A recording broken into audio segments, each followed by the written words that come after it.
Nah, saya mengira kayaknya Persib gak bakal bisa berbicara banyak di Super League maupun di ACL karena Persib menggunakan hampir 70-80% pemain baru.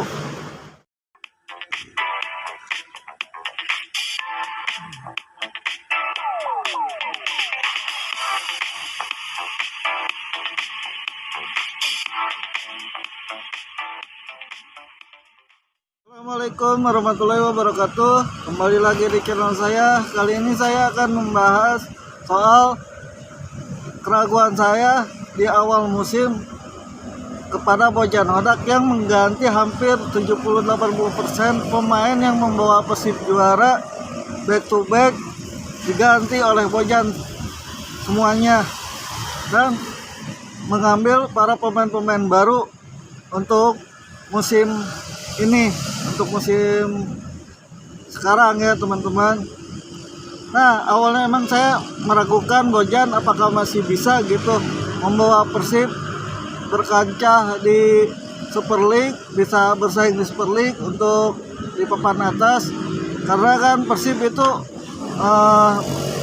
tidak bermain di Super League aja. Persib bermain di dua kompetisi yaitu ACL.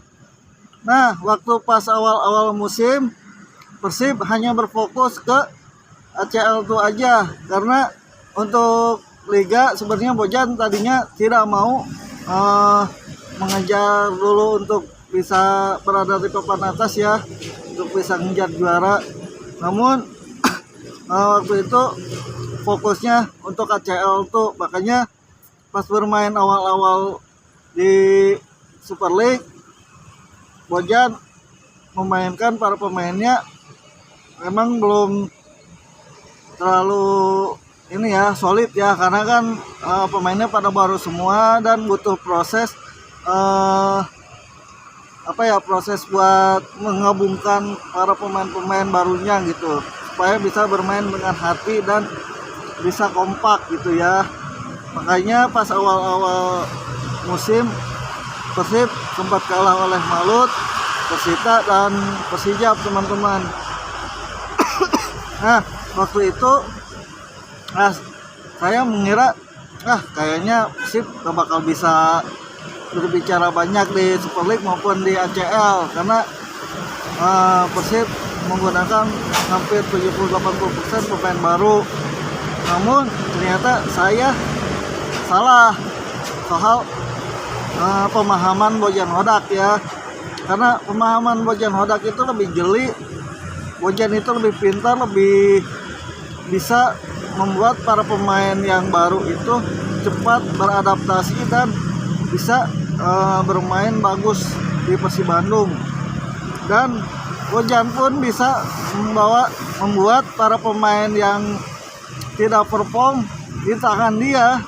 Para pemain yang tidak perform itu bisa berkontribusi besar untuk Persib Bandung gitu ya, setelah dipegang sama Bojan Hodak teman-teman. Dan waktu pas awal-awal emang hampir semua bobotoh juga mengira mungkin Bojan gak bakal bisa membuat Persib di papan atas kembali, soalnya karena mengganti hampir 70-80% pemain baru gitu ya. Tapi nyatanya kritikan dan ketidakraguan bobotoh itu dihempasnya dengan sekarang Persib berada di puncak klasemen dan berpeluang mendapatkan hat-trick juara, dan rekor hat-trick juara ini akan menjadi rekor muri ya, karena 3 kali juara berturut-turut. Nah, waktu itu saya emang meragukan Bojan Hodak, tapi setelah saya memahami taktikal Bojan yang sangat unik dan sangat pintar ya untuk meracik strategi, formasi dan para pemainnya gitu, akhirnya saya mengerti ternyata siap permainan Persib untuk starting line up aja Bojan. Kalau klub-klub lain kan misalkan nih pertandingan pertama mereka menang dengan pemain yang sama, dan di pertandingan kedua pasti melakukan starting line up pemain yang sama. Nah kalau Bojan tidak. Nah Bojan itu kalau misalkan pertandingan pertama menang dengan pemain yang ini, nah di pertandingan kedua Bojan selalu ada perubahan untuk para pemain-pemainnya gitu, entah itu di back, di tengah ataupun di penyerangan gitu ya, selalu ada yang berbeda. Dan para pesaing-pesaingnya di Super League ya untuk musim ini tidak bisa membaca permainan Bojan gitu, para pelatih-pelatih klub lawan yang ada di Super League setiap bertanding melawan Persib. Makanya setiap Persib bermain itu lawan-lawannya sangat bingung ya, kenapa kok setiap pertandingan Persib itu selalu melakukan strategi dan perubahan-perubahan yang sangat signifikan.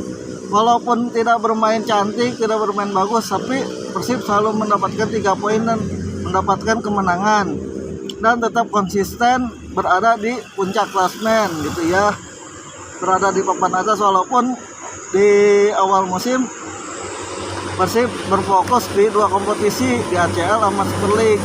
Nah setelah Persib tidak lolos di ACL itu, hanya lolos di 16 besar, situlah Bojan mulai meracik dan meramu kembali strategi yang benar-benar gitu dan bisa membawa Persib di puncak klasmen. Nah di situ para pemain-pemain yang dianggapnya lagi jatuh, tapi sama Bojan bisa dibuat mental para pemain ini bisa meningkat kembali dan naik kembali gitu ya. Dan salah satunya nih Adam Alis, terus ada beberapa pemain juga yang awalnya tidak perform, sekarang malah perform gitu ya. Seperti dan Berginho pun sama, waktu pas di Borneo dia hanya melakukan penyerangan aja, tapi di tangan Bojan Berginho bermain bisa bertahan dan menyerang, jadi sama bagusnya gitu di penyerangan maupun di pertahanan teman-teman. Dan waktu pas saya ngira udahlah mungkin Bojan udah capek kali ya untuk meracik strategi Persib karena mengganti hampir 70-80%. Nah ternyata Bojan Odak ini kenapa mengganti hampir 70-80%? Karena ingin menggenerasi untuk Persib lebih maju lagi, lebih kuat lagi untuk musim depannya gitu ya. Jadi pemain-pemainnya itu rata gitu teman-teman. Dan Bojan pun memilih beberapa pemain yang bisa bermain di berbagai posisi, seperti Putros, Eliano, terus ada Burzawa, ada Dewangga, ada Barba. Kan Barba juga selain bisa bermain di back tengah, dia bisa bermain di gelandang maupun di back kiri ya. Begitupun yang lainnya gitu. Jadi Bojan ini untuk di musim ini banyak membeli pemain yang bisa bermain nggak di satu posisi aja. Jadi Bojan bisa memilih para pemain-pemain yang misalkan ada yang cedera ataupun yang sakit atau gimana pun ya, Bojan tidak khawatir karena ada beberapa pemain yang bisa mengisi spot yang ditinggalkan itu ya teman-teman. Makanya sekarang Bojan Odak Persib Bandung ada di papan atas dan akan mendapatkan gelar juara gitu ya teman-teman. Nah mungkin teman-teman bobotoh jangan lupa di subscribe, share, like, dan komen ya. Mohon maaf kalau misalkan ada salah-salah kata dari saya, kekurangan atau apapun itu mohon dimaafkan karena saya masih belajar. Oke teman-teman, makasih semuanya.